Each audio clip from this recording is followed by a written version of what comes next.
위기이기도 하지만 어떻게 생각해 보면 또 기회일 수도 있는 게 최근 인공지능이라는 그 키워드가 앞에 전면에 대두되고 한 중심에 우리 그 포네틱스가 충분히 들어갈 수 있다고 생각하고 그렇게 하려면 약간 좀 색깔을 좀 바꾸고 우리가 갖고 있는 걸 더 가지고 있는 힘을 좀 극대화시킬 수 있는 그런 기회가 될 수 있다고 생각하고 이렇게 좀 준비해봤습니다. 그리고 LBS, Language Brain and Computer 이거는 저희 학교에서 보통 고려대학에서 융합 전공이라는 걸 해서 이번에 제가 새로 만들었습니다.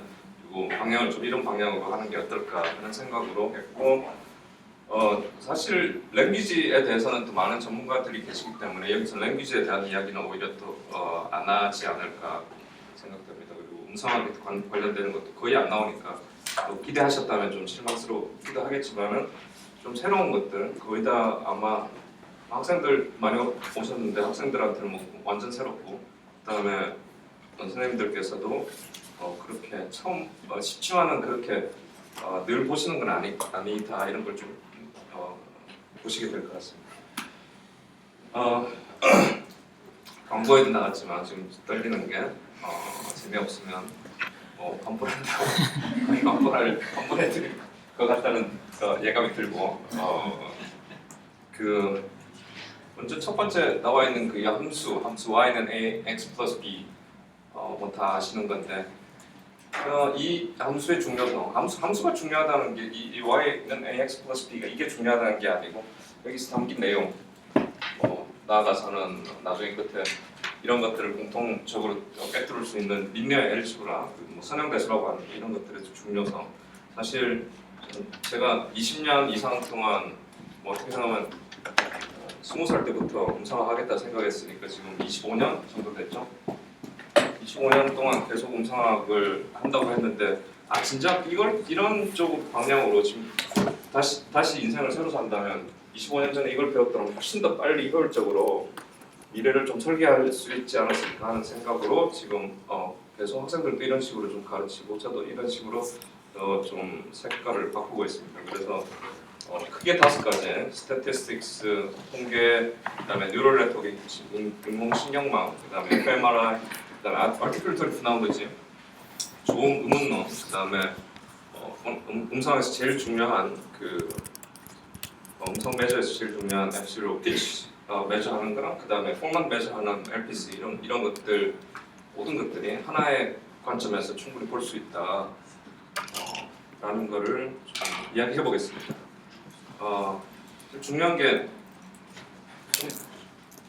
중요한 내용을 하고 싶고 그다음에 재미있게 하고 싶고 쉽게 하고 싶은데 그게 오늘 잘 좀 이루어졌으면 하는 생각으로 모아봤습니다.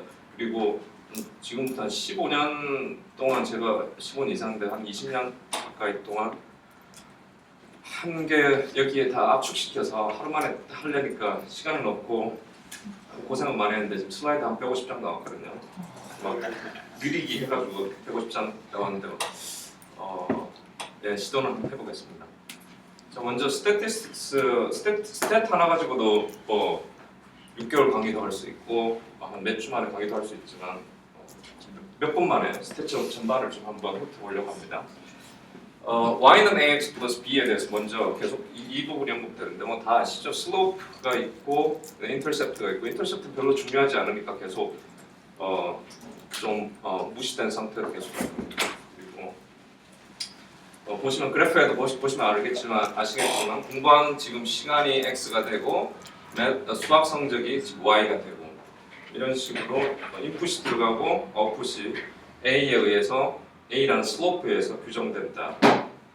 그다음에 뭐 예를 들어서 2x 플러스 4 이렇게 하면 2x 플러스 4 하면 기울기가 어떻게 되고 인터셉트가 어떻게 되고 뭐 이 정도는 다 아시는 거라고 생각하고 여기서 지금 통계 이야기 하고 있는데 우리가 사실 A 부분 제일 중요한 건데요. 이 부분 그 슬롭 A를 우리가 완벽하게 이해를 한다면 통계를 완벽하게 마스터했다고 그렇게 이야기할 수 있습니다.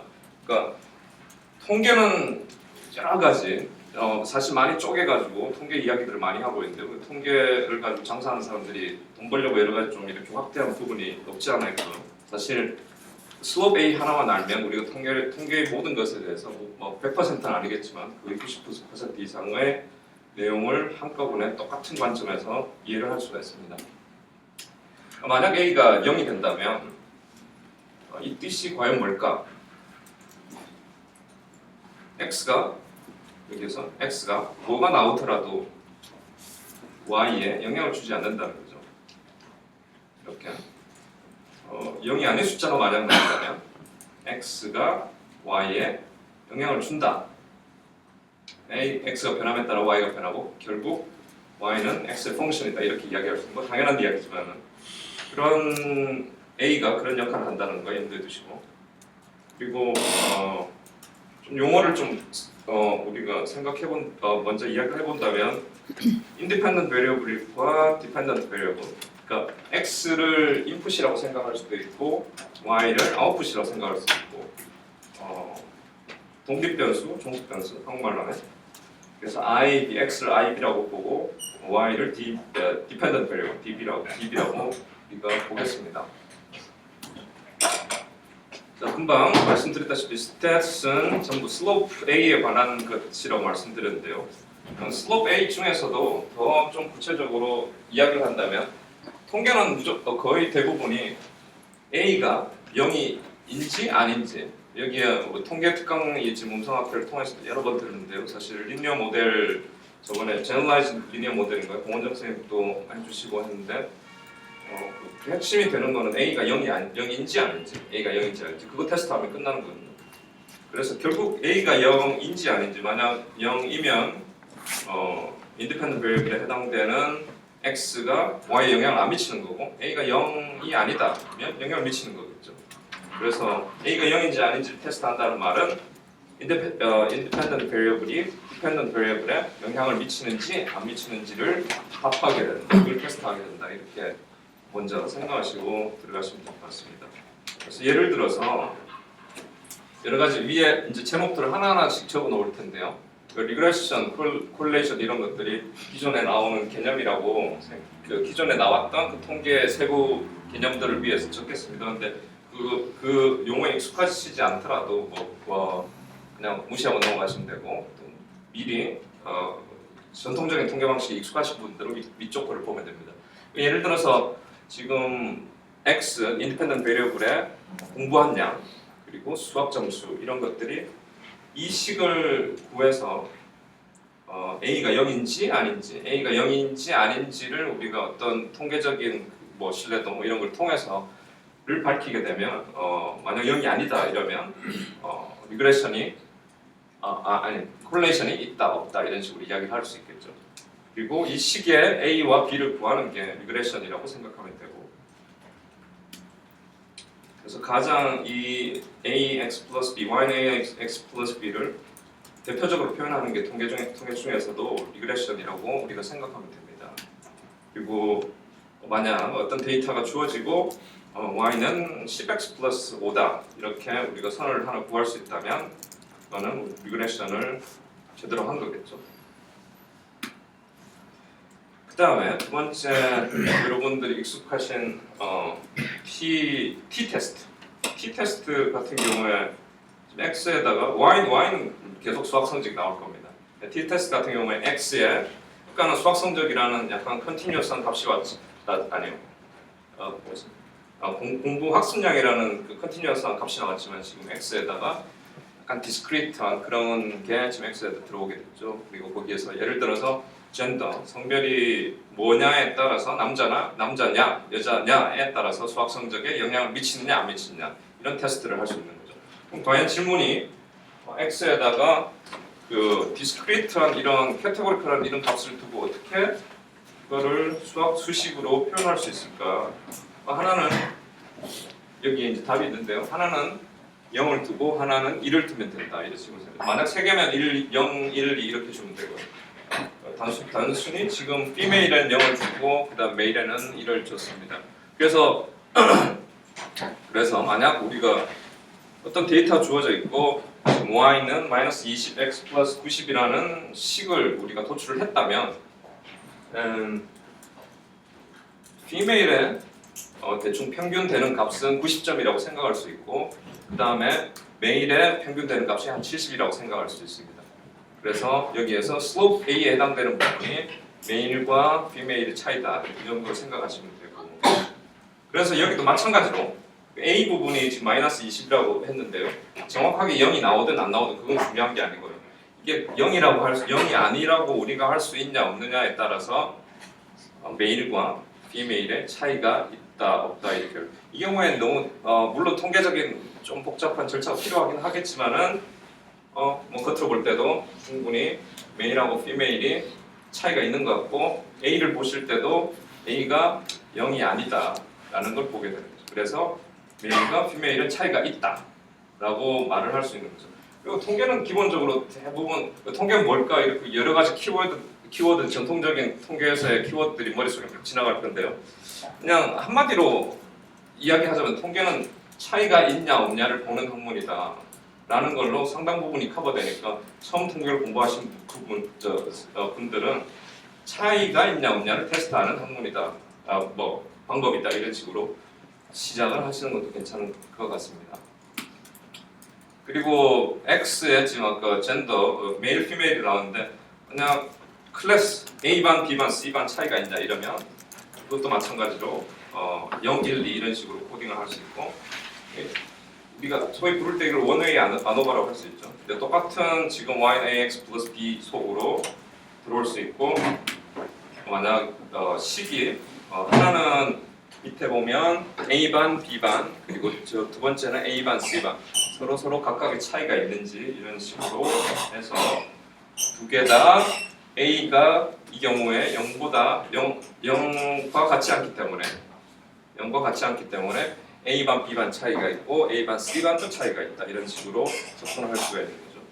이런 식으로 기존에 지금 T-테스트도 이 AX 플러스 B의 형태로 표현되고 모델되고 평가될 수 있고 그 다음에 원웨이 아노바에 해당됐던 것도 똑같은 지금 수식으로 표현될 수가 있습니다. 세 번째 투웨이 아노바 같은 경우에 지금 뭐 팩터가 두 개 있다. 하나는 아까 젠더라는 팩터로 젠더 간의 차이가 있냐 없냐 이런 걸 봤고 클래스에 아까 또 봤던 뭐 원웨이 아노바 같은 게 클래스 A, B, C 간의 차이가 있는지 없는지 그렇게 봤는데 이 두 가지를 동시에 보아야 되는 보고 싶은 그런 데이터가 있을 수 있습니다. 그런 경우에 지금 x1 하나를 두고 x2 하나를 둬서 이 두 가지 팩터를 동시에 할 수도 있습니다. 그러니까 지금 하나 y는 ax 플러스 b에서 약간 좀 발전한 형태인데요. x가 조금 더 일반화돼서 x가 independent variable 부분에 input 부분이 하나 이상도 올 수 있다. 이런 형태로 하나 이상도 올 수 있다는 거를 이제 그런 것들 좀 많이 나오는데요. 추상적으로는 y는 ax 플러스 b의 형태인데 그 x가 하나 이상도 올 수 있고 그 하나 x1, x2에 해당되는 그 개수 앞에 있는 개수 값도 물론 다르게 올 수도 있다는 거 생각하시면 될 것 같고 이게 투웨이 아노바에 해당되는 겁니다. 근데 투웨이 아노바를 상상하기가 아까 이야기했던 ax 플러스 b의 형태보다는 조금 우리가 상상하기가 좀 힘든데 만약 ax 플러스 b의 형태면 직선의 형태죠.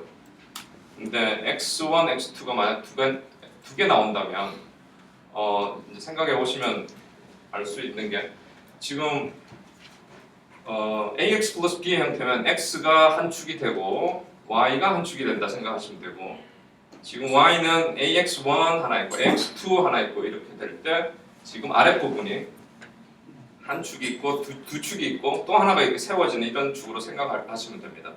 그래서 총 3차원이 되는데 x1이 있고 x2 있고 y 이렇게 있어서 3차원으로 생각하시면 되는데 그러면 선이 아니고 어떤 형태가 나오느냐 조금 이따 보여드릴 건데 이런 식으로 지금 예시에 있는 이 수식은 y는 뭐뭐 x1 뭐뭐 x2 플러스 또 b 이렇게 나오는데 반드시 이런 평면의 형태로 나오게 되어 있습니다. 자, 먼저 그거를 알고 계시면 좋겠는데 그래서 투웨이 아노바 금방 말씀드렸고 만약 지금 투웨이 아노바 같은 경우에 x1과 x2가 두 개 다 디스크리트한 값이 들어왔죠. 한번 보실 때 클래스하고 젠더하고 근데 똑같은 형태로 하나의 지금 여기에 x1, x2 두 개의 팩터가 들어왔는데 두 개의 팩터 들어올 때 하나가 다른 지금 hours of studying이라고 해서 continuous한 값이 들어올 수도 있고 또 이 경우에 우리가 안코바라고 해서 그러니까 통계 조금 하다 보면 또 안코바라는 그런 용어가 나오고 이 경우에 아노바를 쓰는데 하나를 코베리엇으로 잡아서 그걸 뭐 빼고 싶다 이렇게 이야기 나오는데 마찬가지로 하고 싶은 드리고 싶은 말씀은 똑같은 형태로 y는 ax 플러스 b의 형태다. 조금 확장됐지만 그런 똑같은 형태를 계속 유지할 수 있다라는 걸 말씀드리고 그다음에 이 경우에는 지금 x1, x2가 두 개가 컨티뉴어스한 경우죠. 이런 경우 우리가 전통적으로 아는 리그레션의 형태인데 지금 x1, x2가 하나 이상 있기 때문에 이걸 멀티플 리그레션, 멀티플 리니어 리그레션 그런 식으로 할 수 있습니다. 모델을 할 수 있는데 물론 여기에서도 또 똑같은 그 수학식의 y는 ax 플러스 b 형태를 유지하고 있습니다. 그러면 아까 잠시 보여드렸던 x1, x2가 두 개가 나올 때 이런 평면을 유지한다고 그랬는데 지금 A1, A2 슬로프이 아까 중요하다고 말씀드렸습니다. 한 슬로프이 0이 되느냐 안 되느냐 그걸 가지고 테스트를 하는 거지 않습니까? 0이 되면 영향을 미치지 않고 0이 안 되면 영향을 미친다 이렇게 했는데 그 슬로프를 아까 평면에서 어떻게 보느냐 슬로프 3차원에서 생각하시는 걸 좀 돕기 위해서 한쪽에서 이렇게 지금 x1 축이 있고 x2 축이 있고 y 축이 이렇게 있지 않습니까? 그래서 한 축에서 이렇게 볼 때 이쪽 슬로프를 생각할 수 있고 그게 지금 x1에 해당되는 지금 슬로프 마이너스 0.09 지금 마이너스인지 아닌지 모르겠지만 마이너스 맞네요. 그다음에 또 다른 한쪽으로 이쪽 측면에서 또 보겠습니다. 이쪽 측면에서 보면 이게 0.12에 해당되는 슬로프를 볼 수 있고 각 그런 평면이 3차원상에서 그려지는데 한쪽에서 보는 슬로프이 0이 아닌지 보고 또 다른 한쪽에서 보는 그 슬로프이 또 0이 아닌지를 보면서 우리가 그 x1, x2에 우리가 미리 설정해놨던 그 팩터들이 영향을 y에다 주는지 안 주는지 그걸 이야기할 수 있는 거죠. 근데 이것뿐만 아니라 통계를 좀 하신 분들은 아시겠지만 인터랙션이라는 그런 개념이 자주 등장을 했습니다. 그럼 과연 인터랙션이라는 게 이 y는 ax 플러스 b 리니어한 형태의 모델에 어떻게 인터랙션이 구현이 될 수 있는가? 말 그대로 인터랙션이라는 거는 x 하나의 팩터와 다른 한 팩터가 서로 영향을 미치는 건데 서로 영향을 미치니까 여기서 보시다시피 그냥 A1x1, A2x1 더하고 그다음 마지막 하나를 또 더해서 x1하고 x2로 그냥 곱해주면 됩니다. 물론 그 앞에 개수를 하나 만들어주고 지금 x1하고 x2가 서로 곱해진 그 텀이 지금 제일 마지막에 사각형한 그것에서 나와 있는데 그 앞에 있는 개수가 어떻게 됨에 따라서 지금 여기서 보시면 평면이 틀어진 걸 보시게 될 겁니다. 그래서 평면이 틀어짐이 사실은 인터랙션인데 평면이 틀어짐이 왜 인터랙션인가 그리고 평면이 틀어짐이 또 어떻게 우리가 이해를 할 수 있는가 여기에 시뮬레이션이 간단히 나와 있는데요. 지금 그 인터랙션 텀 x1 곱하기 x2 텀 앞에 있는 코에피션트를 0에서 0.5까지 이렇게 했을 때 이렇게 틀어짐을 우리가 다시 한번 더요. 이렇게 생각해 볼 수 있습니다. 이게 틀어짐하고 인터랙션하고 어떻게 관계가 있느냐? 그러니까 만약 우리가 평면이 이렇게 하나 우리가 3차원상에서 생각한다면 한쪽으로 보면 이게 슬로프가 영향이 있는지 없는지 그리고 디펜던트 베리어블 또 이쪽으로 볼 때 또 그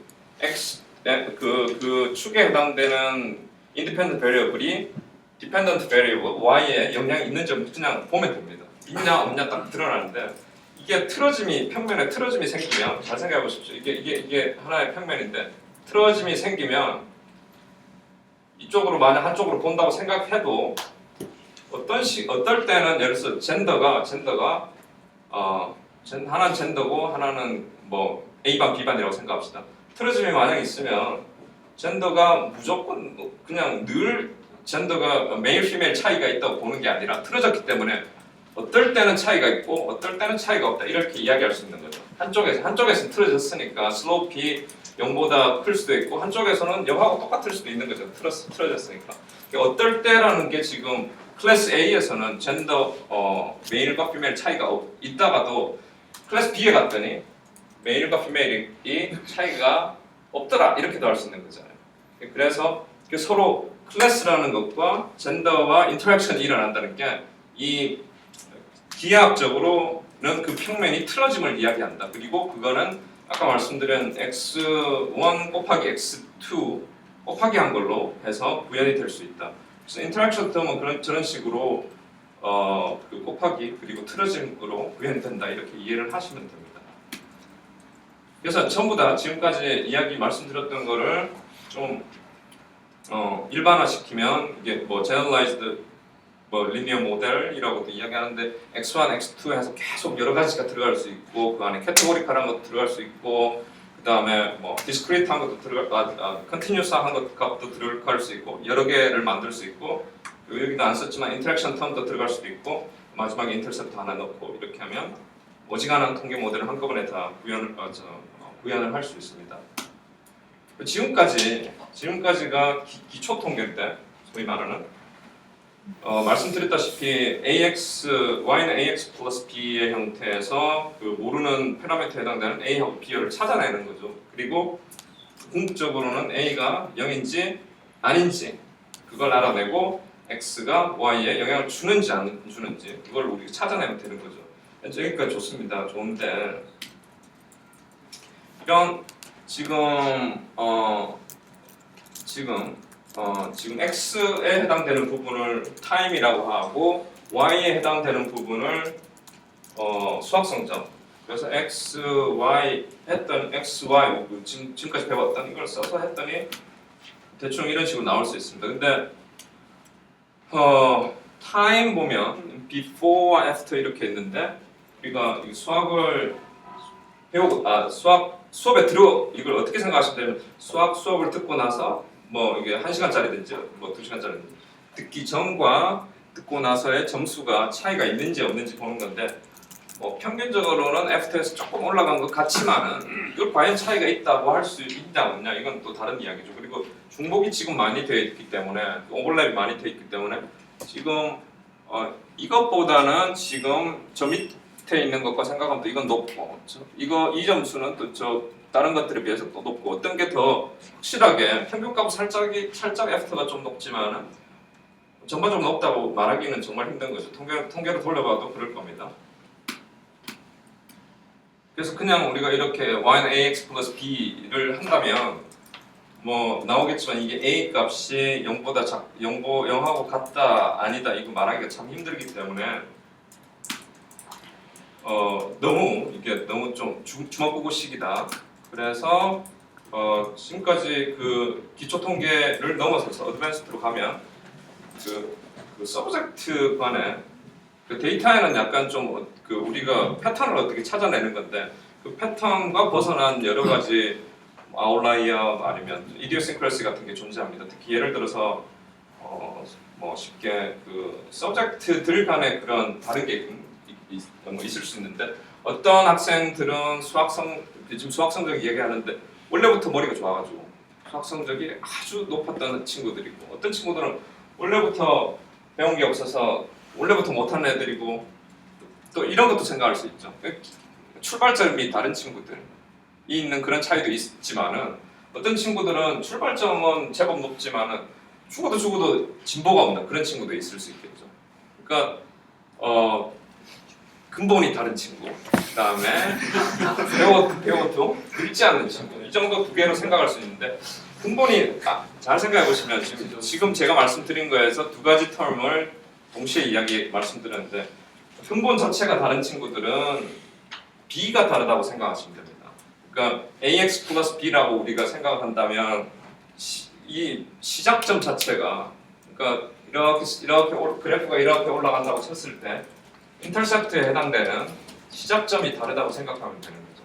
근데 반면에 어떤 친구들은 조금만 가르쳐도 확 느는 친구들이 있죠. 이런 친구들은 시작점에 대한 이야기가 아니라 슬로프에 관한 이야기지 않습니까?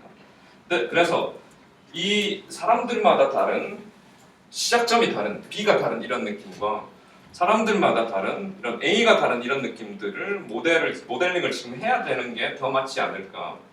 그런 모델링을 전혀 안 했죠. 사람들끼리 막 이렇게 다른 그런 이디오싱크러시가 분명히 존재하는데 그런 거를 제대로 하는 게 이제 어드밴스 통계에서 나오는 이야기인데 믹스트 이펙트 뭐 이렇게 이야기죠. 그 믹스트라는 여기서 나오는 믹스트라는 거는 픽스트 플러스 랜덤이라고 하는데 픽스트는 지금까지 한 거는 픽스트고 랜덤이라는 거는 사람들 예를 들어서 사람들 간에 이런 차이가 나는 것들 이런 거 랜덤한 것도 우리가 믹스해서 같이 설명을 한번 해보면 더 정확한 통계를 할 수 있지 않을까 이런 식으로 하는 거죠. 그래서 설명을 드리면 아까 봤던 이 데이터에서 before after고 그 다음에 수학 성적인데 봤더니 사람들을 이 첫 번째 서브젝트, 두 번째 서브젝트, 세 번째 서브젝트 이렇게 다르게 첫 번째 서브젝트가 제일 원래부터 기본이 다른 애구나. 두 번째 서브젝트는 한 중간쯤 되는 친구고 세 번째 좀 못하는 애구나 이렇게 생각할 수 있고 어떻게 모델을 하냐면 지금 y는 ax 플러스 b에다가 또 하나를 더 줍니다. 또 하나를 더 주는데 저 랜덤 요소라고 해서 그 서브젝트의 그 기본이 어떻게 이놈은 기본이 어떻고 이놈 기본이 어떻다 이런 걸 넣어주는 건데 이걸 잘 보셔야 될 게 뭐냐면 그냥 단순히 C를 넣어주는 게 아니고 여기서는 C1, C2, C3 해서 사실은 지금 선이 3개가 들어가는 겁니다. AX 플러스 B에서는 선이 하나죠. 근데 지금 어떻게 되냐면 Y는 AX 플러스 C1 하나 Y는 AX 플러스 B, C2 두 번째 라인 선이 지금 라인이 3개가 나오는데 이게 이 모델 자체가 우리 믹스트 이펙트에서 랜덤 인터셉트 그러니까 시작이 다른 걸 이거를 서브젝트를 위해서 다른 여러 서브젝트 이러한 종류의 이디오싱크러시를 모델하기 위해서 식을 세운 겁니다. 지금 이걸 약간 비주얼라이제이션 해서 보여드리면 서브젝트마다 아까 서브젝트마다 이디오싱크러시가 모델이 되지 않은 그냥 AX 플러스 B의 그 라인이 이거라면 이거를 서브젝트별로 다 플러스 C 해서 C1, C2, C3를 해서 다시 한다면 이런 식으로 될 수 있는 거죠. 근데 여기서 반드시 아셔야 될 게 뭐냐면 AX 부분에 A는 지금 우리가 안 건드렸던 거죠. 그래서 슬로프는 다 똑같습니다. 슬로프는 절대 변하지 마라 이렇게 하는 컨스트레인트를 주고 B는 C는 어떤 식으로든지 C1, C2, C3 해서 각자의 서브젝트를 캡처하는 그런 방식으로 모델을 해라 이렇게 하는 거죠. 그렇게 해서 막 내부적으로는 어떻게 복잡하게 돌아가겠죠. 그렇게 한 다음 이게 아까 제일 처음에 보셨던 y는 ax 플러스 b 그냥 한 거 거기다가 이렇게 쭉 들어올 수가 있습니다. 이게 무슨 작업이냐면 왜 이게 좋냐면 우리는 통계를 볼 때 큰 패턴을 보는 거지 사람들마다 차이는 별로 중요하게 생각하지 않습니다. 지금 이 작업이 지금 여기서 왜 그러면 사람들의 이디오싱크러시를 중요하게 생각하지 않는다 하면서 왜 이렇게 라인을 3개나 따로따로 잡아주냐면 이렇게 하고 나서 이런 식의 느낌을 주기 위해서 그러니까 서로 다른 인터셉트가 다른 거죠. 지금 인터셉트가 다른 거를 수식으로 포착을 해서 그걸 버리겠다는 이야기입니다. 그걸 무시하겠다는 이야기죠. 그러니까 모델을 한다는 거는 그걸 중요하게 생각한다는 게 아니고 그러니까 C1, C2, C3를 수식으로 반영을 해서 그 C1, C2, C3를 캡처를 하고 그걸 버리겠다는 이야기로서 이 그림을 설명할 수 있는 거죠. 지금 버려진 거죠. 서로 달랐던 인터셉트를 다 묶었더니 오히려 아까는 크게 중복된 느낌 많이 나는데 그래서 지금 스케일 문제이지만 지금 여기 있는 것들이 전부 다 이것보다는 낮게 나타나는 거죠. 그래서 before보다는 after가 완전히 성적이 더 높게 올라갔다 이렇게 이야기할 수 있는 거죠. 사람들마다 차이는 지금 여기 빼버리고 이게 지금 믹스드 이펙트라는 그 모델 중에서 그 랜덤 인터셉트에 해당되는 모델이고요. 다른 데이터, 이런 데이터를 또 생각해 볼 수 있는데 before가 있고 after 있고 한 3명의 서브젝트가 있다고 생각하시면 되고 기존에 ax 플러스 b를 그냥 apply 한다면 우리가 그냥 단순히 이 정도로 중간쯤 해서 평균값, 저쪽 평균값, 이쪽 평균값 이은 그 라인이 만들어지겠죠. 이것도 마찬가지로 또 너무 주먹구구식의 방식이고 그 서브젝트의 이디오싱크래시가 모델이 안 된 상황이죠. 한 사람은 지금 일반 학생은 진도가 빠르고 조금 배워도 잘 배우는 그런 친구고 3번 학생은 배워도 늘질 않는 그런 학생이죠.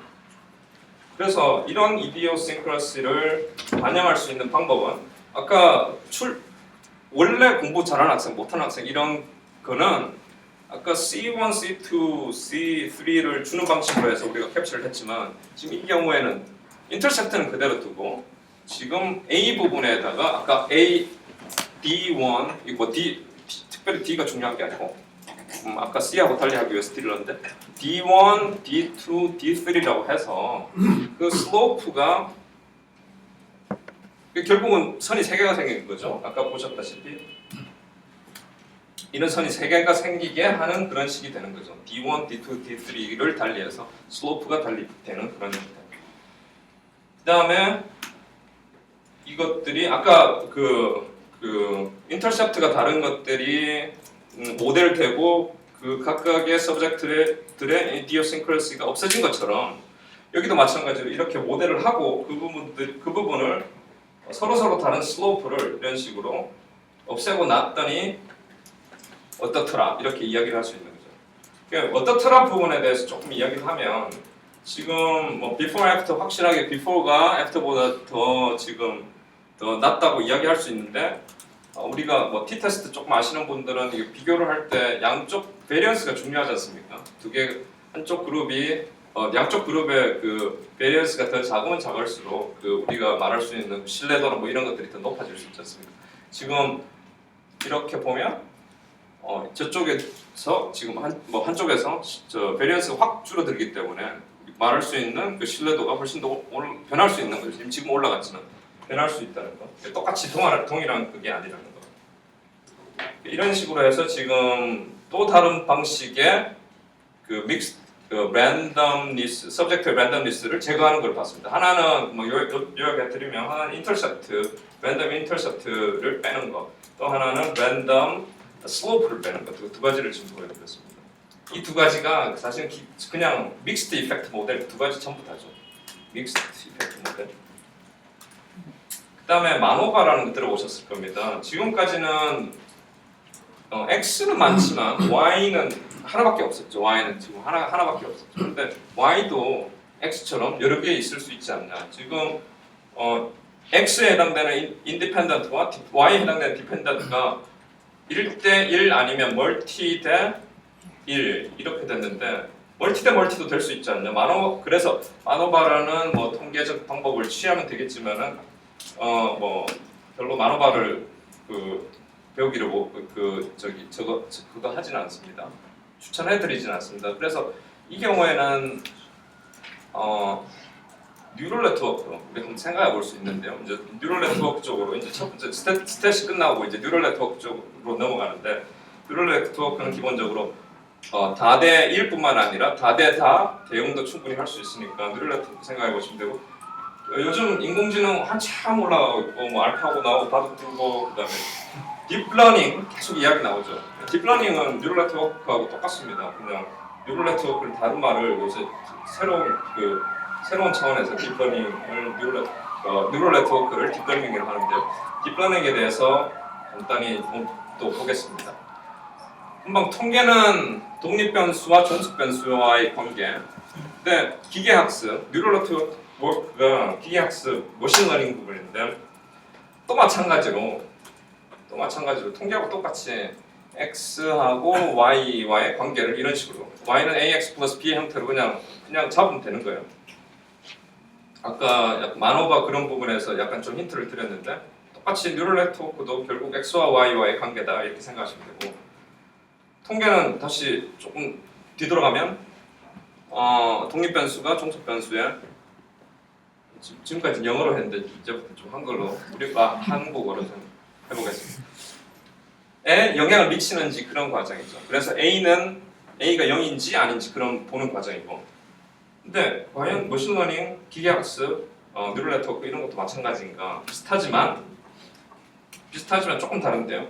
인풋이 아웃풋이 되기 위한 그런 영향을 미치는 과정을 밝히는 과정은 맞는데 A가 뭔지를 정확하게 밝혀내는 게 A가 뭔지를 밝혀내는 게 기계학습이라고 생각하시면 됩니다.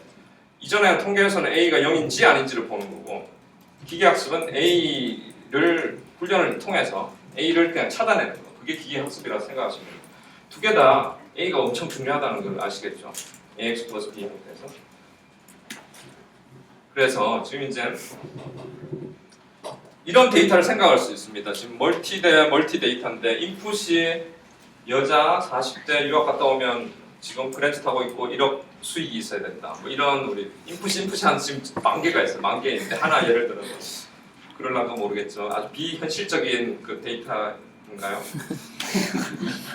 두 번째 케이스 남자 10대 초딩이면 걸어다니고 10만 원 1년에 용돈 받고 이렇게 생각할 수 있고 대충 패턴이 있긴 있죠. 그 다음에 남자 30대 고려대 아반떼 타고 5천만 원 그렇다고 봅시다. 그 비현실적이죠. 그 다음에 이제 만번째 여자 20대 연세대 지하철 타고 2천만 원 빚이 있는 거. 어쨌든 이런 패턴이 있는 거를 넣어줬을 때 그 패턴 A를 잘 훈련시켜서 A 값을 구하기만 하면 되는 거죠. 뭐 넣었을 때 뭐가 나오도록 A를 구해주면 되는 거죠. 그래서 이제 인공신경망이라는 거를 이용을 할 건데 그거에 대해서 설명을 할 건데 이런 그림들은 지금까지 20년, 30년, 40년, 50년 사시다가 이런 그림들은 한 번씩은 보셨을 겁니다. 이런 그림들. 이쪽이 인풋이 되고 저쪽 끝에 두 개 있는 게 아웃풋이 되고 중간 거는 뭐 히든층이다 이렇게 은닉층이다 이렇게 나오는데 조금 설명해 드릴게요.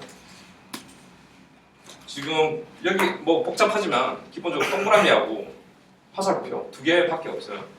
동그라미 부분을 x, y, xy라고 생각하시면 돼요. y는 ax 플러스 b의 형태에서 b는 생각하지 마시고 xy가 동그라미가 되고 화살표가 a에 해당된다 이렇게 생각하시면 됩니다.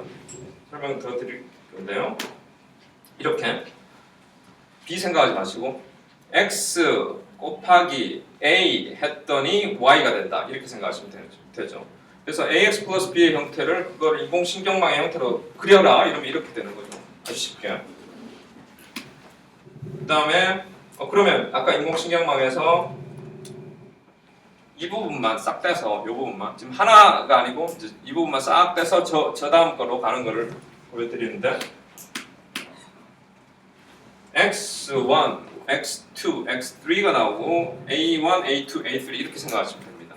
그래서 식을 세워보면 y는 x1, x2, x3에 적절한 웨이트를 해서 합으로 나타낸다. 이거 아까 잘 생각해 보시면 통계에서 우리가 멀티플 리그레션으로 x가 여러 개 하나가 아닌 지금 세 개가 되어 있는 형태죠. 결국 근데 y는 ax 플러스 b의 형태인 거죠.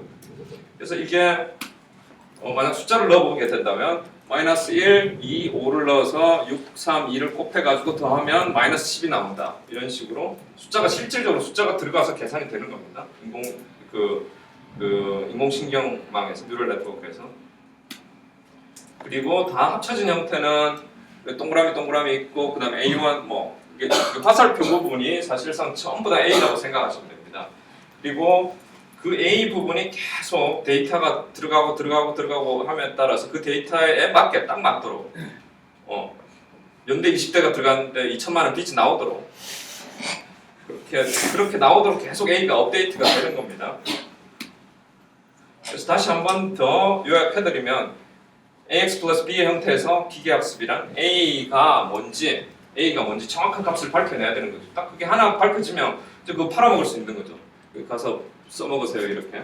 그게 결국 인공지능인 셈이죠. 인공지능은 딱 이거 A 계속 훈련시켜서 팔아먹고 뭐 들어오면 저절로 뭐 나오고 뭐 들어 음성인식도 마찬가지죠. 뭐 들어오면 뭐 나오고. 근데 그냥 우리 지금 ax 플러스 b의 형태에서 조금 복잡한 형태고 x1, x2, x3 들어가고 그 다음에 y1, 여기 y2가 돼야 되는데 y1, y2가 나오면 되는데 지금 보신 거는 중간에 뭐가 히든이라고 들어갔죠. 히든. 근데 인풋과 아웃풋 중간에 히든층이라고 하는데 이 부분 좀 넣어주면 없어도 됩니다. 없어도 되는데 조금 넣어주면 만약 그게 너무 간단한 뭐가 들어가고 뭐 들어가고 이런 게 아니라 패턴이 좀 복잡하면 이런 게 중간에 뭐가 들어갈수록 그 복잡한 패턴을 잘 찾아 이거는 전문 용어로 non-linear term을 찾아준다 이렇게 이야기하는데 이게 들어갈수록 복잡한 문제를 잘 해결을 한다고 알려져 있습니다. 그래서 이제 좀 실질적으로 좀 해보면 조금 전에 봤던 그런 데이터를 보면 여자 40대 유아 그랜저 1억 뭐 이렇게 넣고 또 넣고 이런 식으로 들어갈 수 있다는 거죠. 이런 식으로 들어갈 수 있고 1000번, 10,000번째 이런 식으로 들어간다고 합시다. 근데 우리가 해야 될 일은 아까 말씀드렸다시피 y는 ax 플러스 b의 형태에서 a를 훈련을 잘 시킨다고 말씀드렸죠. 그러면 어떻게 a를 계산할까? 트레이닝을 하고 계속 훈련을 하고 이렇게 한다는데 a를 그럼 어떻게 계산할까? 제일 처음에는 a에다가 뭐 하나 들어가 있어야 되겠죠. 그럼 랜덤하게 넣는 거예요. 그냥 아무거나 뭐 0도 넣어도 되고 1도 넣어도 되고 마이너스 1, 0.8 뭐 아무거나 막 넣는 랜덤하게. 그러고 나서 그럼 아무거나 넣으니까 아무거나 나오겠죠. 여자 20대 연세대를 넣었는데 페라리 20억 수입이 나오는 거예요. 이게 우리가 원하는 값이 아니잖아요. 아까 무슨 지하철 타고 자전거 타고 2천만 원 빚이 있고 이런 게 나와야 되는데 A가 아직 훈련되지 않은 상태니까 막 저런 게 나오겠죠. 그러면 이렇게 나와야 되는데 A를 바꿔줘야 되는데 어떤 식으로 바꿔주냐면 페라리하고 지하철의 차이가 많죠. 그 차이가 분명히 크게 있을 거고 20억하고 부채 2천만 원하고 또 차이 결국 20억 2천만 원이 됐죠. 그 차이가 아주 큰데 이 차이를 가지고 A에다 그냥 넣어주면 됩니다. 뭐 어떤 식으로 조금 뭐는 있지만은 그 차이가 많은 만큼 그거를 A를 바꿔주면 되는 거죠. 차이가 조금 나면 A 안 바꿔줘도 되는 거죠. 이 과정을 계속 반복합니다. 계속 반복을 해서 또 넣어보고 또 차이 나는지 해서 또 A 바꿔주고 또 넣어보고 또 차이 나면 또 A 바꿔주고 계속 반복하면 어떤 수렴되는 단계가 있는데 안 날 때까지 차이가 안 날 때까지는 수렴되는 단계가 있는데 그때까지 계속 반복해져서 좋은 값을 얻게 되면 끝나게 되는 겁니다. 이게 여러분들 전부 뉴럴 네트워크 다 배우셨고 지금 인공지능 다 배우셨고 어디 가서 근데 뭐 이렇게 단순한 건 아니죠. 지금 여기까지가 사실은 전통적인 뉴럴 네트워크에 대한 이야기인데 지금부터 딥러닝에 대한 이야기를 좀 말씀드리면 이 부분 히든 부분에 대한 게 아까 복잡한 문제를 잘 해결한다고 그랬죠. 만약 뭐 인풋은 지금 1, 2, 3, 4, 8개에서 4개까지 가는 8개 인풋이 있고 아웃풋이 4개 정도 되는 거. 근데 지금 히든이 하나만 들어가 있는 게 아니라 히든을 지금 3개나 놨죠. 100개 넣을 수도 있고 1000개 넣을 수도 있고 10,000개 넣을 수도 있습니다. 사실 요즘 뭐 100개, 1000개, 10,000개 이렇게 넣는데 전통적인 방식에는 하나만 넣고 그래서 어쨌든 중간에 이 히든층이 많으면 많을수록 우리가 복잡한 문제를 더 잘 해결할 수도 있다는 생각으로 시도해봤지만 컴퓨터가 사실 너무 힘들어하는 너무 복잡한 이 컴퓨테이션이기 때문에 그래서 컴퓨터 힘들어하니까 결국 A도 잘 구하기 힘들어요. 제대로 된 컴퓨터가 힘들어할 뿐만 아니라 A 구하기도 정말 힘들어요. 해봐라 했더니 좀 구하다가 뒤에서는 완전히 그냥 망하고 중요한 게 몇 년 전 딥러닝의 아버지 누군지 아시는 분? 네? 뭐라고요?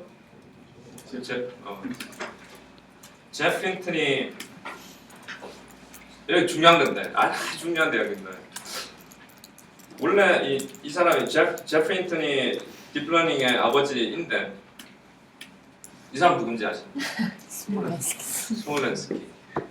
이 사람이 딥러닝의 원조입니다. 사실은 OT를 만든 우문론의 아버지에 해당되는 자신은 우문론의 아버지지만 원래는 그보다 딥러닝의 신이었죠. 이 사람이 우문론은 부업으로 하고 있고 딥러닝의 사실은 원조인 OT의 창시자인 스몰렌스키가 그 Restricted RBM이라고 Restricted Virtual Machine을 만들었어요.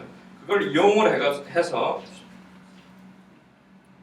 이 개념을 이용을 해서 제프리 힌턴 사실 뺏은 거죠. 그거 저기 스몰렌스키가 OT에 가서 한눈 팔고 있을 때, 그래서 원래 이 사람이 컴퓨터 사이언스에 어마어마한 사람이죠. 어마어마한 업적을 가지고 있는 사람이고 욕심이 별로 없어요. 장사하고 이런 거 별로 안 좋아하고 그냥 좋아하게 공부만 하는 사람이라서 제프리 힌턴이 그걸 몰래 뺏어가지고 자기 딥러닝 이용을 한 거죠. 그래서 그걸 이용해서 그 내용은 별로 어렵지 않습니다. 한 번에 그 히든층이 여러 개 많을 때 그거를 뭐 조금 아시는 공부해 보신 분들은 한 번에 다 쭉 끝까지 갔다가 왔다 갔다 하면서 그런 식으로 훈련하는 게 아니고 하나하나씩 해야 하라는 게 사실은 RBM 아까 Restricted Boltzmann Multi는 그 부분에 해당되는 건데 그렇게 하고 그 기존의 인공신경망에서는 만약 히든이 이래 많다면 처음부터 끝까지 갔다가 쭉 하고 A를 한꺼번에 그냥 통째로 A를 구해보려고 시도를 하다가 망하죠. 아까 말씀드렸던 이유 때문에 어떻게 하냐면 그거 대신에 요만큼 해서 이걸 한 단위로 보는 거죠. 한 단위. 요걸 한 단위에서 훈련을 하고 그 다음에 또 요걸 한 단위로 해서 훈련을 하고 이걸 한 단위로 훈련을 하고 이걸 한 단위로 이런 식으로 했더니 컴퓨터가 조금씩 하니까 버거워하지 않는 거죠. 그 다음에 A도 조금씩 하니까 단축 끼는 것도 마찬가지 않습니까? 하나 잘못 끼면 단축 끝까지 이상하게 끼죠. 이거는 하나 끼고 이런 식으로 하니까 끝까지 문제없이 좋은 A를 구할 수 있게 되는 거죠. 이 정도면 딥러닝에 대해서 어디 가서 좀 안다 이래도 그밖에 몰라 이런 식으로 이야기하지 않을 겁니다. 그 다음에 딥러닝 끝났고 이제 뭐 하죠? fMRI 저도 마찬가지였고 많이 나오지 않습니까? 우리 페이퍼를 읽어보면 fMRI EEG도 마찬가지고 사이콜링 그냥 뭐 제가 아는 그런 지식으로 사이콜링귀스틱스가 많이 하고 있는 연구 중에 하나고 뉴럴링구스틱스가 또 하고 있는 연구 중에 하나. 두 개 다 뭐 사람의 머리 쓰는 것과 관련되는 것 같지만 사실 그 기계를 잘 보면 좀 차이가 있어요. 그 사이콜링 같은 경우에는 그 아이 트래킹 쓰고 리액션 타임 재고 이러면 이건 사이콜링귀스틱스 논문이고 이렇게 생각하면 되고 그 뉴럴링구스틱스 논문은 지금 보시는 fMRI 그다음에 EEG 그 뇌파 그 두 개 쓰면 그냥 이거는 뉴럴링구스틱 논문이다. 그러니까 머리를 브레인을 직접적으로 우리가 매절하느냐 아니면 간접적으로 매절하느냐 이런 차이가 있는 거죠. 다 아시겠지만 이 정도로 하고 그다음에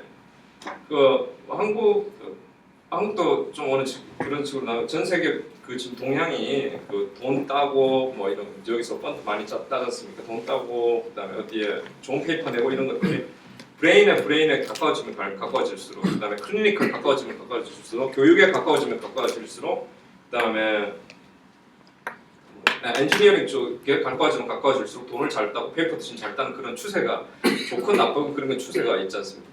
그 중에 가장 최선두에 있는 게 fMRI인데 저도 그랬지만은 fMRI가 나오면 그냥 버렸어요. 그 페이퍼 안 읽었어요. 무슨 말인지 모르기 때문에. 그러니까 결론이라 읽고 애브스트랙트 정도 읽었지 내용 자체를 모르기 때문에 그 페이퍼를 자꾸 이렇게 안 읽는 그런 게 있는데 생각해보면 우리 음성학자들이 하는 실험보다 훨씬 이게 쉽습니다. 훨씬 수준이 낮은 거죠. 이걸 실험이라고 해? 거의 그 정도인데 어떻게 하냐면 fMRI 실험도 마찬가지로 우리 음성학 실험하는 것과 마찬가지로 플랜하고 그다음 실험하고 분석하고 하면 되는 건데 어떻게 하냐면 지금 이런 질문을 우리가 하이파테시스를 한번 생각해 봅시다. 머릿속에서 메일 사진을 볼 때랑 피메일 사진을 볼 때 다른 이미지를 볼 때 그럼 브레인에서 다를 건가 같을 건가? 다르겠죠. 라고 이제 가설을 세우고 이 통 안에 들어가서 메일 한번 보여줬다가 피메일 한번 보여줬다 하면 되는 거죠. 그래서 시그널 같은지 안 같은지 보면 되는 거지 않습니까? 너무너무 단순한데 뭐 대충 그래도 좀 맛을 보여드리자면 타임에서 시간적으로 이렇게 남자 여자 그다음에 찾아보세요. 이 중에 한 명은 여기 두 명 다 지금 여기 앉아 있습니다. 남자에 해당되는 분 손 들어보세요. 저기 고개 숙이고요. 여자분은 여기에 연대 나와서 2억 2천만 원 가지고 있는 사람입니다.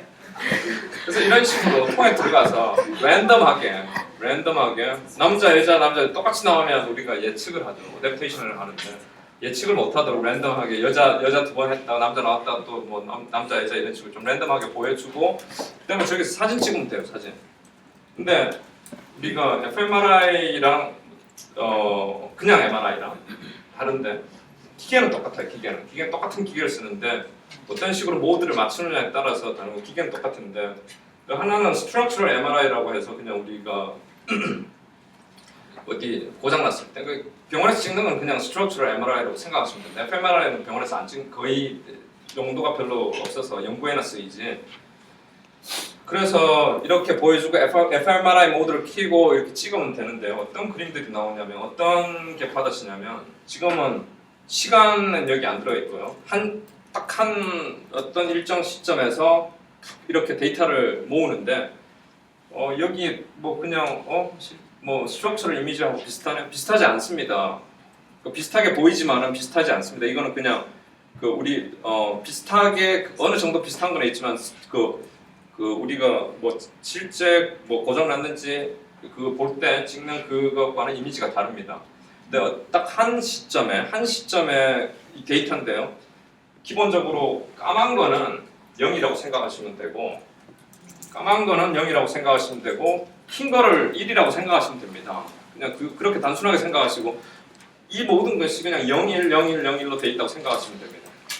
근데 지금 이거를 왜 이런 식으로 한꺼번에 보여드리냐면 한 방에 사진을 빵 찍을 때 이거 뭐 그냥 이거 점점점점점 이 숫자로 생각해 보면 이게 한 요즘 그냥 일반적으로 많이 쓰는 fMRI 그 MRI 그 해상도로 하면 한 65,000개 정도 들어가 있습니다. 입체이기 때문에 생각보다 많죠. 지금 입체를 잘 반영해서 어떤 게 위쪽이 뭐 위쪽에서 지금 아래쪽으로 이렇게 들어가는 이렇게 쭉 찍었을 때 65,000개의 숫자 값이라고 생각하면 돼요. 입체 3차원상 입체 65,000개의 숫자 값이라고 생각하면 되고 그게 또 시간으로 이렇게 뚝뚝뚝 간다면 또 곱하기 또 몇이 되는 거죠. 그러니까 엄청나게 그게 데이터가 양이 많아지는 거죠.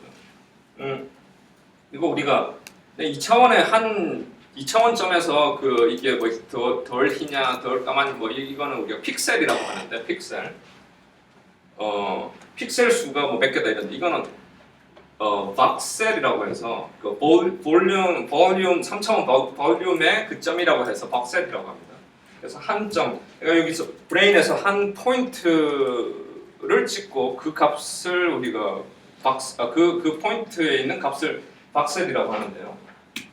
지금 이제 한 포인트를 우리가 찍을 수 있죠. 그거를 시간적으로 이렇게 내렸을 때 아까 여기서는 지금 공간적인 65,000개 이야기했고 한 점을 지금 한 박스를 꼭 찍었을 때 그게 시간적으로 나오면 저기에 우리 사운드 시그널처럼 시그널로 생각할 수 있는 거죠. 아까 희고 덜 희고 그레이하고 뭐 더 까맣고 이런 것들을 저런 시그널로 생각할 수 있게 되는 거죠. 여기까지 문제가 없으셔야 됩니다. 한 점을 찍고 그 한 점에 대해서 3차원의 한 점이 시간적으로 계속 1시간 동안 찍으면 뭐 저런 시그널이 나온다. 그런 걸 이해하시면 되고 그렇다면 지금 이런 식으로 우리 실험을 했죠. 시간적으로 1시간 동안 뭐 1시간 아니겠지만 이런 시간적으로 쭉 주고 그 다음에 나중에 이제 분석하는 과정입니다. 지금 벌써 다 받았어요. 그 영상 이미지를 다 받고 나서 분석하는 과정인데 분석이 제일 중요한 부분인데 쪼갭니다. 메일하고 피메일하고 우리가 지금 볼 거니까 두 개를 쪼개는 거예요. 지금 그 다음에 이 쪼갰더니 이 쪼갠 게 생각을 이렇게 하시면 됩니다.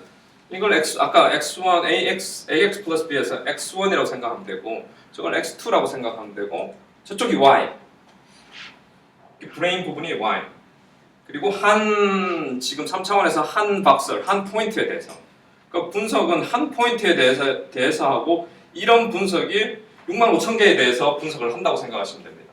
그러니까 y는 ax 플러스 b가 65,000개가 있다고 생각하시면 됩니다. 근데 지금은 간단히 하기 위해서 한 박설 하나에 지금 y는 ax 플러스 b만 지금 생각하시면 됩니다. 저점에서 이거를 어떻게 하냐면 이런 식으로 이거를 x1이라고 그 다음 걸 x2라고 하고 그러면 남자 사진 하나 나왔을 때를 1 안 나왔을 때를 0 나왔을 때 1, 1, 안 나왔을 때 0, 0 이런 식으로 하고 그거 곱하기 베타. 베타라고 부르는데 그냥 AX라 해서 A라고 생각하시면 됩니다. 똑같습니다. 보통 베타라고 말하는 그 fMRI 연구에서는 많이 쓰기 때문에 X2 앞에는 또 베타2 이런 식으로 붙어서 여기다가 매스를 곱해줬더니 2를 곱할 수도 있고 0.1을 곱할 수도 있고 마이너스 3을 곱할 수도 있고 곱하기 또 저기다가도 베타2에도 1을 곱할 수도 있고 0.5를 곱할 수도 있고 곱했더니 저거하고 똑같아지더라. in 그 B 베타1과 베타2 슬롭 A에 해당되는 아까 그거를 A를 구해주는 거죠. 똑같이 아까 기계학습은 다 A를 구하는 것처럼 fMRI도 A를 구하는 겁니다. 그래서 구해줬더니 예를 들어서 여기가 0.51 저기는 0.49 이렇게 나왔다. 아 별로 차이가 없죠. 두 개 만약 차이가 없는 값이 거의 차이가 없는 값이 나왔더라면 아 브레인에서 남자 보는 거랑 여자 보는 거가 차이가 없다 이렇게 하면 되는 거죠. 근데 만약 하나는 0.8 하나는 0.2 이렇게 나왔다. 그러면 아 이놈은 여자 볼 때랑 남자 볼 때 다르게 최소한 저 박슬에서는 다르게 하더라. 다르게 반응을 하더라. 그러면 선생님 질문 있습니다. 제가 좀 제대로 알고 있는지 좀 확인하고 싶은데, 그러니까 스트럭처럴 MRI는 해부학적인 구조를 찍는 거라면, 펑셔널 MRI는 저 부분에서 나온 뇌파를 찍는 건가요? 뇌파 아닌데. 혈류를 찍는 건가요? 그 산소가 많이 네. 산소가 그때 거기서 만약 그 세포가 일을 많이 하지 않습니까? 일을 많이 하게 되면 산소를 많이 필요한 거지 않습니까? 산소가 많이 들어가니까 거기에서 다른 이미지를 방출하는 거죠. 그러니까 물리적으로 그게 그때 왜 산소를 많이 그게 필요로 하고 왜 산소가 거기서 더 흰 이미지를 나타내는가 그거는 더 디테일한 fMRI의 그거인 거죠. 그러면 산소의 소비량을 측정하는 그렇죠. 거가 아니면 네. 산소가 혈류를 타고 들어가니까 혈액의 양하고 비례가 혈액의 양이라기보다는 똑같은 혈액의 양이라도 그 안에 산소가 얼마나 많이 들었나 이렇게 생각하시면 됩니다. 산소 포화도 뭐 산소 네네네. 용전 산소량 그런 말 안 하나 모르겠어요. 네, 그런 비슷한 거죠. 네네. 근데 뭐 이거 조금 더 들어가면 뭐 단순히 산소만 아니고 산소가 들어가는데 또 철이 들어가고 그 철과 MRI와 그 자석이지 않습니까?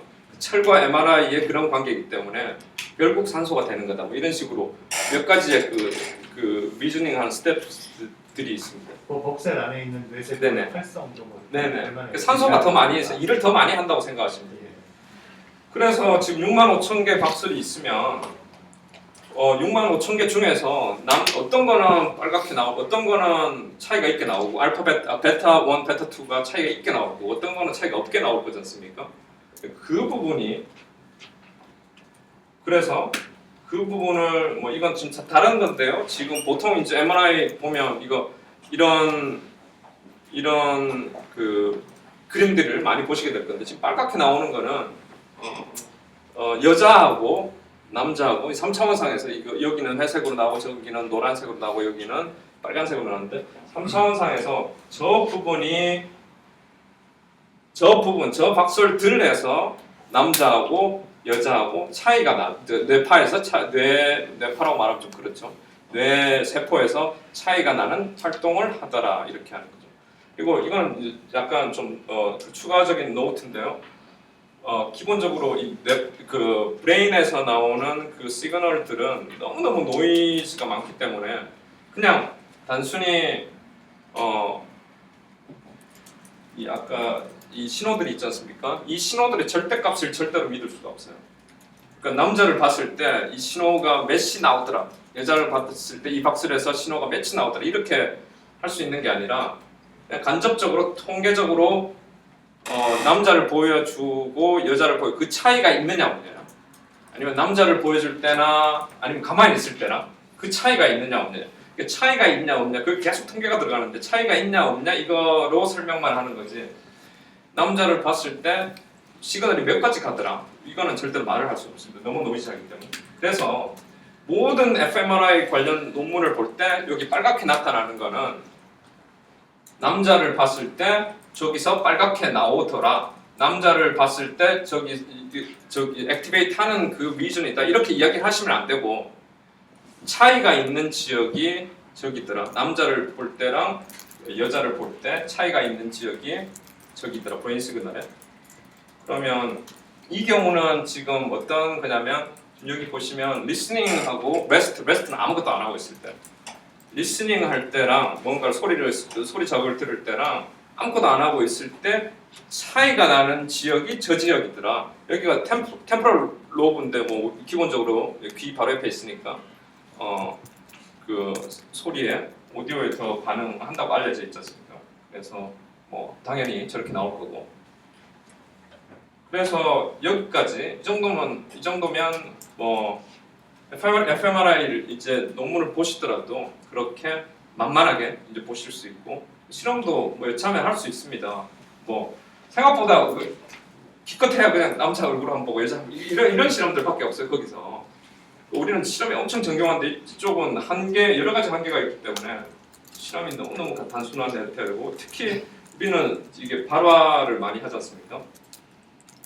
fMRI도 마찬가지고 EEG도 마찬가지고 가능하면 자신의 근육을 쓰면 안 됩니다. 뇌만 움직일 수 있도록. 왜냐하면 그게 왜곡이 되기 때문에. 그래서 통 안에 들어가서 발화하게 시키면 그런 실험도 가끔 있기는 하지만 그 근육으로 움직이기 때문에 브레인에 들어가는 그거를 배제를 시킬 수 없기 때문에 가능하면 스피치 프로덕션 쪽은 실험조차를 할 수 없습니다. 그래서 가만히 보거나 가만히 듣거나 그런 게 대부분이라 생각하시면 되고 리액션 타임도 제기는 하지만 그래서 실험들이 너무너무 단순화되어 있다는 거. 그래서 페이퍼를 읽으시더라도 그렇게 어렵지 않게 읽으실 수 있을 거라는 거. 실험을 생각하셔도 예를 들어서 이런 거 생각하실 수 있는 거죠. 저희가 최근에 했던 것 중에 하나는 음성을 들을 때 예를 들어서 밤 이런 음성을 들을 사람 음성으로 생각되는 거 그런 거 들을 때랑 그 다음에 예를 들어서 쌍 이렇게 들을 때랑 그 다음에 음성과 비슷한 컨비네이션인데 음성이 아니에요. 그냥 스 할 때 예를 들어서 어떤 음악 소리, 그 다음에 응 할 때 뭐 어떤 또 음악 소리, 응 할 때 또 비슷한 음악 소리를 다 합쳐서 꼭 그 한 사람의 모음처럼 이렇게 컨비네이션을 만들어서 브레인에 줄 때랑 과연 스피치 사운드랑 난 스피치의 사운드랑 차이가 있는지 해봤더니 차이가 있더라. 뭐 이런 것도 그렇게 놀랍지 않게 실험할 수 있고 또 리포트하고 할 수 있습니다. 그러면 저기 결과를 내실 때는 그 이미지 프로세싱을 갖고 그걸 수치화해갖고 바이너리를 바꿔서 뭐 이렇게 페어 매칭을 합니까? 아니면은 그냥 이미지 자체로서 이게 해석을 하는 거예요? 이미지 자체죠. 이미지는 이미지가 아니고 숫자죠. 아까 말씀드렸다시피 흰 거는 1이고 까만 거는 그거라 뭐 0이라고 생각하면 그 사이의 값들이겠죠. 그러니까 데이터를 많이 들어갖고 네. 그 값들을 이제 그 클래스를 분리해갖고 그런 식이죠. 그 멀티플 리그레이션 돌려가지고 베타값 구하고 베타값 차이가 있는 이런 것들이 다 툴로 다 만들어져. 멜랩툴이나 뭐 등등등 만들어져 있기 때문에 그냥 하나씩 실험해가지고 뚝뚝 넣으면 그 다 나옵니다. 그럼 데이터의 사이즈는 아까 누럴넷이나 이런 거에 비하면 좀 더 많아야 됩니까? 데이터의 양은 많을수록 좋죠. 그러니까 뭐 한 두어 명, 그 뉴럴 네트워크나 인공지능 할 정도로까지는 필요 없지만 우리는 그 사이언스 하는 사람으로서 어느 정도 통계적인 그 내용을 내기 위해서는 한 20명 안팎은 해야 되죠. 옛날에는 한 4명 정도 해도 뭐 네이처 나오고 사이언스 나오고 했지만 지금은 fMRI 하려면 보통 실험들의 특성들마다 페이퍼에 낼 때 얼만큼 해야 된다는 이게 있지 않습니까? 통계적인 것과는 별개로 이게 얼마나 어려운 거에 따라서 이만큼 해야 됩니다 이런 게 있지 않습니까? fMRI가 옛날에는 4명 정도까지도 됐다가 지금은 한 20명, 40명, 100명까지도 하고 있죠. 그리고 우리 청각 실험 이런 것들은 뭐 많게는 50명, 100명 이렇게 하지 않습니까? 반면에 스피치 프로덕션인데 뭐 MRI, 그 fMRI 말고 MRI나 아니면 뭐 에마 실험, 그 에마 실험 이런 거 할 때는 요즘 한 5명 이렇게도 실험이 어려우니까 그 5명 정도만 해도 페이퍼를 충분히 나갈 수 있죠. 그리고 이미지 프로세싱 부분에 대해서 이야기를 안 했는데 이것도 그 리코드 할 때 생각보다 이미지가 이게 왜냐면 사람이 이렇게 움직이지 않습니까? 움직이지 말라고 했지만 조금 움직이기 때문에 그 이미지 보정을 다 합니다. 그 부분은 저 테크니컬하게 생략했고 아주 중요한 부분만 실험과 분석에 대해서 말씀드렸습니다. 그 저기 노란색으로 나타난 거, 저 노란색 맞죠? 네. 노란색으로 나타난 게 차이를 보여주는 것이라고 했잖아요. 그렇죠. 그 차이라고 하는 게 그 보통 때와 아니면 특정 신호를 들었을 때 그러면 그거는 알겠는데 저 특정 지역에서 저렇게 나타나는 건 알겠는데 그럼 저거 말고 저 실험을 할 때 동시에 외에 다른 영역에서 차이를 보여주는 게 또 나타날 수 있어요. 아 지금 이쪽만 딱 하는 게 아니고 사실 6만 5천 개가 다 나오는 거죠. 그 다른 영역에서 만약 노란 게 나왔더라면 뭐 이런 데 노란 게 나왔더라면 아 거기서도 차이를 보는구나, 차이를 보여주는구나 말하면 되는 거죠. 근데 저 경우는 우연히 그쪽에 수피리어 템포럴 네네. 자이로스인데 그쪽에서만 차이가 나타났다는 거죠. 그렇죠, 그렇죠. 그것만 사진을 가져온 거죠. 네네. 그러면 만약에 저게 로컬라이제이션이 아니고 아니요. 그쪽에서만 이거는 전부 다 보여주는 겁니다. 사실은 다 전부 다 한꺼번에 다. 거기만 그 저기 해가지고 거기만 그 ROI를 해서 하는 게 아니라. 그러니까 특정 자극에서 차이를 보여주는 영역이 저런 특정 지역뿐만 아니라 특정 영역뿐만 아니라 다른 데서도 같이 나타날 경우에는 나타날 수도 있죠. 예를 들면 프론트 로브에서도 틀림없이 같이 나타날 수 있는 거죠. 예, 저기서는 안 나타났지만 같이 날 수 있는 거죠. 저기에서 만약 조금 노랗게 나왔다면 아 여기도 반응을 했다 이런 식으로 할 수 있는 거죠. 우연찮게 저기서는 여기서만 나오는 거죠. 그리고 이 실험은 단순히 그냥 소리와 소리 안 들을 때 소리 입감을 했기 때문에 저런 식으로 나옵니다.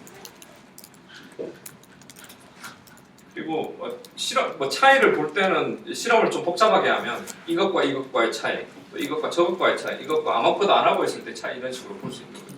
근데 반드시 분석은 차이, t-테스트나 아노바 이런 거죠. 똑같이 그 차이가 있냐 없냐가 저기 액티베이션으로 나타난다는 거. 그러니까 단순히 소리를 들을 때 저기에서 반응하더라 이게 아니고 뭐와 뭐의 차이가 저기서 있더라 이런 식으로 접근을 해야 된다. 마지막이 아니라 Articulatory Phonology는 제가 FMRI 얘기 끝내고요. Articulatory Phonology 제 주 전공인데 Articulatory Phonology에서도 Y는 AX 플러스 B의 형태가 아주 중요하게 쓰인다. Articulatory Phonology는 기본적으로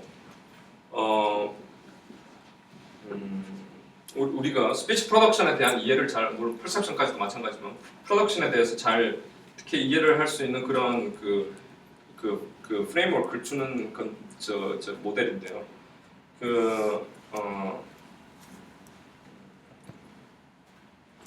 우리가 기본적으로 사람도 마찬가지로 로보틱스에 대한 이해를 조금 해야 됩니다. 로보틱스에 대한 이해를 좀 해야 되는데 우리가 예를 들어서 제가 여기서 이렇게 선을 이렇게 직선으로 끊는다 할 때 우리가 cognitively 커맨드를 주는 거는 쉽죠. 그냥 여기서 직선을 끊는다는 거죠. 그리고 제가 손으로 이 손끝에서 하는 것도 지금 직선을 끊는 거죠. 근데 실질적으로 제 팔 내부적으로 하는 거는 이것보다는 생각보다 훨씬 어려운 작업들이라서 예를 들어서 이렇게 지금 할 때 제가 하는 걸 잘 보시면 지금 이 각도를 움직이고 있죠. 그리고 이 각도를 움직이고 있죠. 지금 리스트 부분을 무시한다고 쳤을 때 지금 엘보우의 앵글, 그 다음에 숄더의 앵글 부분을 제가 어떤 식으로든지 해서 직선을 맞추는 거죠. 그러니까 지금 두 디멘전이 존재하는데 하나는 지금 이 부분 우리 브레인 속에서 직선 끄어라 실질적으로 이 끝에서 직선 꺾고 있는 거 이 부분과 또 하나는 이 앵글 부분 우리가 느끼지는 못하지만 앵글이 움직이고 있는 부분 그 두 가지가 있는데 하나는 태스크죠. 실제로 내가 어떤 일을 하는 태스크 우리가 인지적으로 직접 느끼고 구현하는 태스크 부분이고 하나는 로봇 상에서의 조인트 스페이스라는 건데 조인트 각각이 대부분의 로봇들이 잘 보시면 사람도 마찬가지고 이 관절로 이루어져 있거든요. 관절로 이루어져 있다는 세그먼트와 그러니까 이게 세그먼트죠. 요만큼이 움직이지 않는 세그먼트 그리고 여기도 세그먼트 뼈 그다음에 이 세그먼트들이 이 관절로 연결되어 있고 관절로 움직이는데 이게 각도의 움직임이거든요. 사실 그러니까 로봇의 랭귀지는 각도고 앵글이고 조인트 그리고 조인트 앵글이고 이 로봇 세상 밖에서 우리가 보거나 인지적으로 할 때는 이거를 태스크 스페이스라고 해서 쉽게 생각하면 로봇 쪽에서는 앵글을 좋아하고 사람 쪽에서는 XY축 있지 않습니까? 파티션 스페이스라고 하는데 XY축 그런 스페이스를 더 좋아합니다. 그래서 두 서로 다른 똑같은 거죠. 어쨌든 이 공간 자체는 지금 똑같은 건데 하나는 그 앵글 시스템에서 해석을 해줘야 되고 조인트 스페이스에서 하나는 지금 콜테이션 스페이스 XY 뭐 이런 쪽에서 또 해석을 해서 그 두 개의 컨버전이 일어나야 됩니다. 그래서 지금 사람의 입도 마찬가지로 여기가 세그먼트죠. 세그먼트고 이렇게 앵글이 이렇게 턱만 해도 이렇게 움직이고 사람 이게 턱 부분도 혀 부분도 사실상 이게 문어처럼 훌렁훌렁하지만은 그래도 이게 뼈라고 생각 어느 정도로 한다면 이게 앵글로 충분히 설명이 돼야 되는 거죠. 그럼 지금 예를 들어서 그래서 이 부분은 지금 원래 공개하면 안 되는데 그 해스킨스의 종합성기의 설계도인 거죠. 그 로봇 설계도인 거죠. 실제 이걸 가지고 로봇을 만들어도 됩니다. 근데 컴퓨테이셔널리 구현을 한 거지만 이 설계도이고 다 보시다시피 뭐 JA, CA 이런 식으로 다 설계도가 되어 있는 거죠. 그래서 턱뼈가 있고 기본적으로 턱뼈가 있다고 생각하시면 되고 그게 여기 F에 해당되는 부분이 여기 무슨 뼈인지 모르지만 컨다이드는 뼈가 있는데 여기서부터 이렇게 턱뼈가 이렇게 움직인다고 생각하시면 됩니다. 그래서 JA가 쪽까지 J에 붙어 있는 여기 이 턱에 해당되는 건 아랫니 저기까지 각도가 우리가 턱뼈가 움직이는 거라고 생각하시면 되고 그리고 턱뼈 위에 혀가 이렇게 달려 있죠. 그래서 턱뼈가 움직이면 내가 혀를 다 공개할 겁니다. 몰래 찍으시면 원래 안 되는데 턱뼈가 이렇게 움직이면 혀도 같이 움직이죠. 내가 혀를 움직이지 않으려고 해도 턱뼈를 움직임으로써 혀는 같이 따라가죠. 패시브하게 같이 따라가는 거죠. 그런 개념 자체가 여기에 다 구현이 되어 있는 거죠. 그리고 CA라면 턱뼈를 기준으로 했을 때 그 각도가 나오는 거지 않습니까? 그 혀가 어디에 붙어 있는가? 턱뼈가 이렇게 붙어 있다면 그 혀는 과연 여기에서 어디에 각도로 붙어 있는가? 이런 상대적인 각도 값이 나타나 있고요. 그다음에 여기에 혀가 크게 이렇게 자리하고 있다면 혀 몸에 비해서 혀 끝이 과연 여기에 어디에 있는가? 또 한 3개 정도로 입술도 있지만 입술은 지금 무시하고 이렇게 한 3개 정도로 좀 생각해 볼 수 있는데요.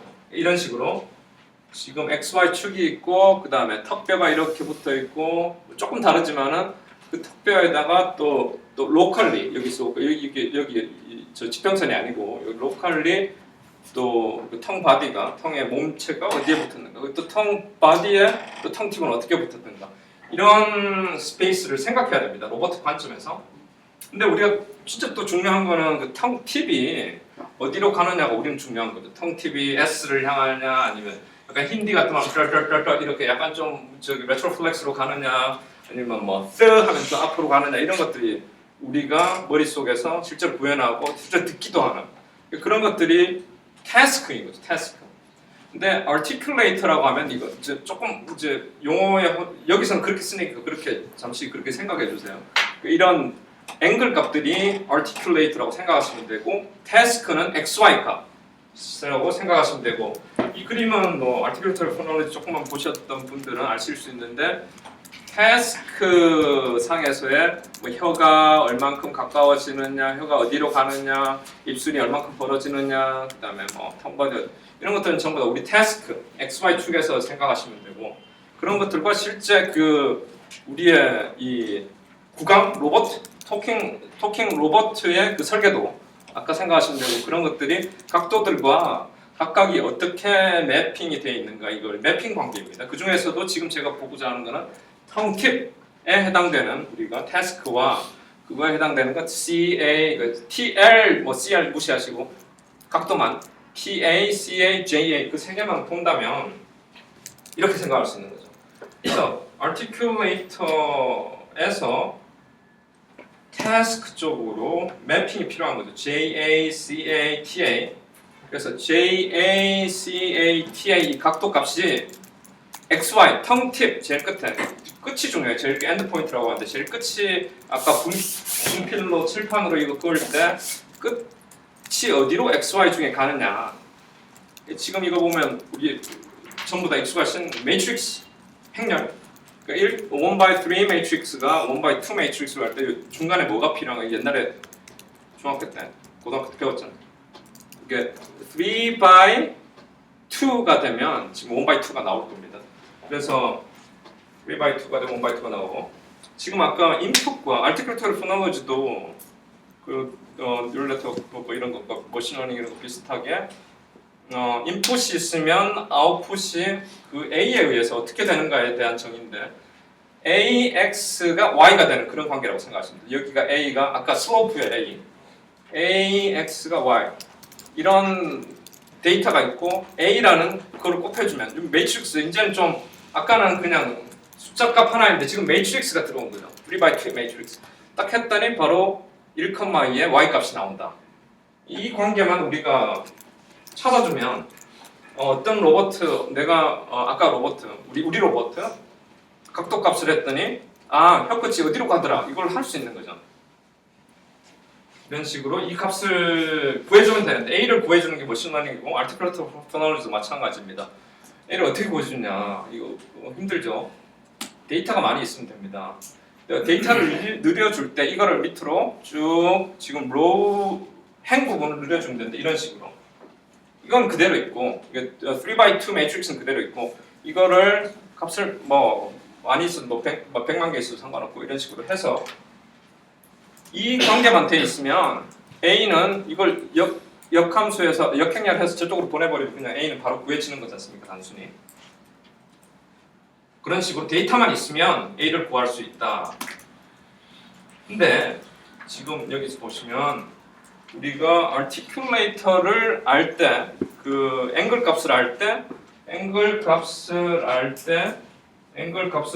어디로 가는가 이건 오히려 쉬운 문제죠. 쉬운 문제. 앵글 값을 알 때 어디를 찍는가 쉬운 문제인데 거꾸로 보통 우리 거꾸로 많이 하죠. 어디를 가고자 하는데 앵글 값을 어떻게 해야 되는가? 어디를 뭐 로버트한테 시킬 때도 야 절로 가 이러면 그럼 계산을 해서 앵글 값을 이렇게 해야 돼 이런 식으로 하는 거죠. 우리도 마찬가지로 지금 직선을 그어라 이런 거를 내가 지금 커맨드를 주고 이 앵글 값을 내가 계산을 해야 되는 거죠. 오히려 지금 articulator 앵글에서 task XY 쪽으로가 문제가 아니라 거꾸로가 문제인 거죠. 사실은 이쪽이 지금 X 쪽이 지금 앵글 값이고 Y 쪽이 지금 task 쪽이죠. 뭐가 있을 때 이쪽을 구하는 방식으로 해라 하는데 이건 어떻게 하냐면 지금 아까 AX 이거 곱하기 해서 저거 나왔는데 이 부분을 역함수를 치면 저쪽으로 A의 역함수를 쳐서 역행렬을 쳐서 이렇게 보내면 되는 거죠. 그래서 아까 A 잘 구했죠. 데이터 많이 갖고 우리 A 구했죠. 그 구해진 A 6개의 숫자 가지고 역행렬을 취해서 저기다 보내면 이제는 내가 어디를 찍으라 하면 이 각도 값이 구해지는 거예요.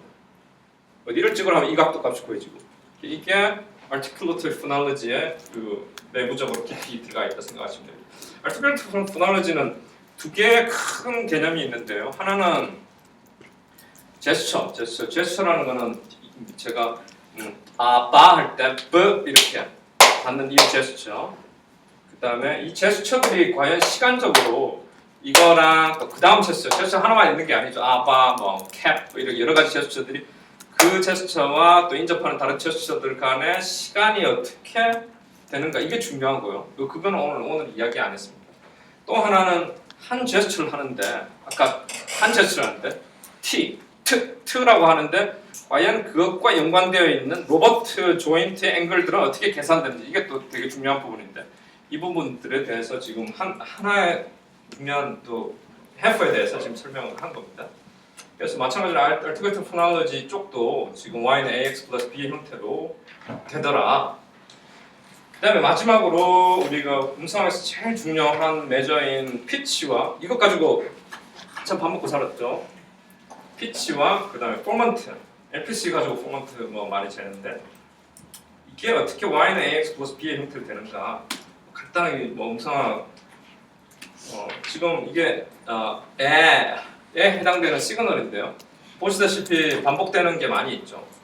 반복되는 게 피치 피리어드라고 해서 이게 여기 그 글라티스가 포컬 폴드가 얼마나 이게 자주 왔다 갔다 하는가 이거에 해당되는 거죠. 그래서 이 부분을 딱 우리가 뽑아서 봤을 때 저기에 보면 111 헐츠가 계산이 플러스해서 자동으로 나오죠. 그만큼 어느 정도 걸리는가를 알면 역으로 생각하면 1초에 몇 번 나오는가 알 거고 공교롭게도 저기 공교롭진 않죠.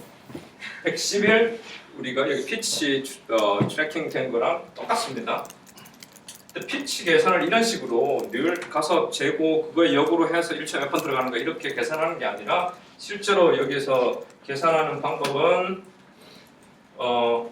여기가 제일 위에 나오는 게 시그널이죠. 시그널을 그걸 듀플리케이트를 해요. 듀플리케이트를 하고 그거를 지금 똑같은 거예요. 두 개 다 완전 똑같은 상태에서 지금 빨간 블락 해당되는 그 부분만 그 시간만 코릴레이션을 그냥 매저를 하는데 지금 두 개가 똑같으니까 나 자신을 듀플리케이트해서 지금 코릴레이션 재는 거니까 코릴레이션 1이겠죠.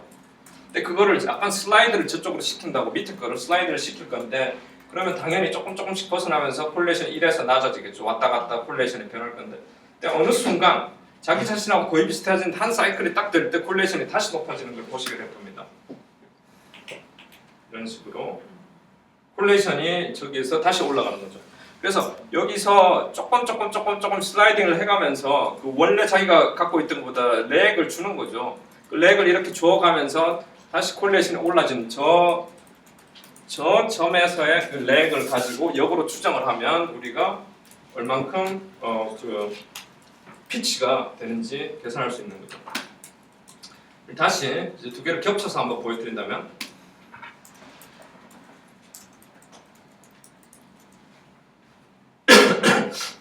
정확하게 지금 이 시점에서 거의 똑같이 조금 차이가 나지만 거의 똑같이 나온다는 거 보시죠. 그래서 콜레이션이 다시 올라가는 거죠. 그만큼의 렉, 그 거리 차이가 시간 차이가 결국 피치로 계산이 될 수 있다. 이거하고 y는 ax 플러스 b하고 무슨 상관이 있느냐? 지금 n을 렉이라고 할 때 지금 이게 오리지널 시그널이고 렉을 조금씩 준 거를 지금 x에 t에 지금 현재보다 n만큼 뺀 거죠. 그렇게 해서 콜레이션. y는 ax의 형태지 않습니까? 그러니까 단순한 그 리그레션의 콜레이션 구하는 그런 형태이기 때문에 F0를 구하는 것도 마찬가지로 y는 ax 플러스 b의 형태다 이렇게 생각하시면 되고 그 다음 formant 아까 여기서 그 pitch를 이렇게 잰다 했는데 여기서 조금 더 축소해 가 보면 조금 더 줌인을 해서 들어가 보면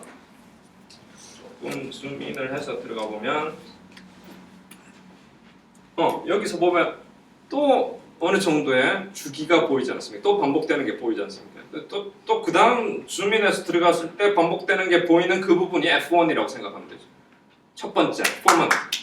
그래서 계산된 걸 보면 752.9, 753 정도가 first forman트에 해당되는 거고 여기 이 부분이 시커멓게 나와 있죠.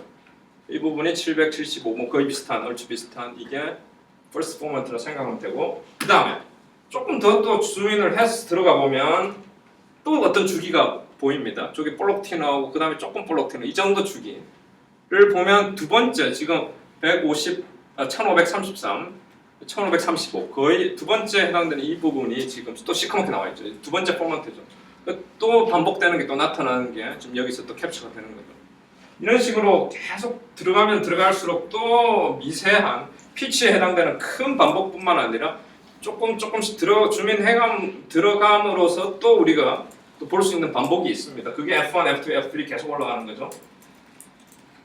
그래서 그거는 과연 그럼 어떻게 계산을 하는가? 이게 LPC의 계산법인데요. 여기서 이렇게 한 샘플을 이렇게 조금 옮기는 거죠. 조금씩 해서 엄청나게 지금 많이 샘플이 많으면 이게 지금 n이 엄청 많겠죠. 조금씩 해서 그걸 다 이런 식으로 식을 만들어서 이거를 어떤 식으로 만족하는 그 A 값을 다 구하는 거죠. A 값을 다 구했을 때 어떤 A는 크게 나오고 얼만큼 시프트한 게 어떤 A는 크게 나오고 어떤 A는 작게 나오고 크게 나오는 A의 렉만큼이 우리가 LPC에서 LPC에서 이렇게 LPC 보이죠? 이렇게 first format, second, third 이렇게 LPC 나온 거지 않습니까? A 값이 큰 부분에 4개 해당되는 부분이 first format, second format, third format 이렇게 나가는 거죠. 그래서 마찬가지로 똑같이 이제 오토 콜레이션처럼 자기를 duplicate해서 미그레이션을 쓰는 건데 조금 다른 거는 아까 피치를 잴 때와 조금 다른 거는 그때는 그냥 통째로 그냥 리그레이션을 썼다면 여기서는 멀티 리그레이션을 써서 그 값들을 다 구했다 정도로 또 마찬가지로 다 y는 ax 플러스 b는 그렇습니다. 결론적으로 지금 보셨던 스탯, 뉴럴 네트워크, 딥러닝, fMRI, 아티클 테크놀로지, F0, LPC 전부 다 이런 단순한 리니어 모델 속에서 다 설명될 수 있다는 거. 그리고 이게 다 리니어 엘지브라라는 큰 틀에서 설명될 수 있고 지금 제가 제일 존경하는 길버트 아시는 분 아시고 길버트 스트랭 MIT의 수학 교수인데요. 유튜브 렉처 좀 많이 보시고 은총 받기를 요즘 학생들이 갓버트라고 부르는 갓버트. 여기까지입니다.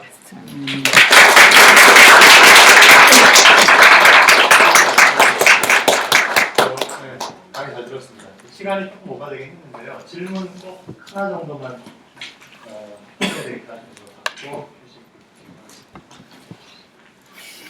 오늘 밥 먹을 때 질문이 없으면 질문 있어요.